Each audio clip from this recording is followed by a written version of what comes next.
ที่บ้านได้นะคะเหรียญละ100 บาทนะคะหรือตามแต่ศรัทธานะคะซึ่งจะสร้างโดยชมรมเยาวชนกรุงเทพนะคะรายได้นะคะก็จะนำสนับสนุนกิจกรรมนะคะเช่นวันนี้นะคะ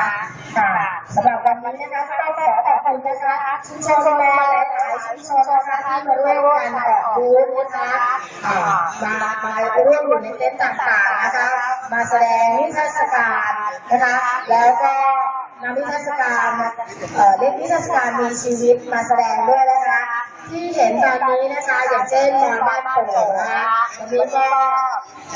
นำนิทรรศการการจัดทำขนมนะคะขนมมอนต่างๆนะคะก็เรียกว่าเป็นได้นะคะนอกจากนั้นนะคะทุกเต็นท์เป็นนิทรรศการมีชีวิตทุกเต็นท์นะคะมีทั้งการประดิษฐ์ประดอยนะคะศิลปะวัฒนธรรมต่างๆนะคะเชิญชวนให้ไปชมที่เต็นท์บอล7 ริ้วนะคะจังหวัดสมุทรสาครค่ะตอนนี้สักครู่ค่ะเกือบจะถึงเวลาที่เราจะได้ร่วมเปิดงานนะคะร่วมฟังนะคะ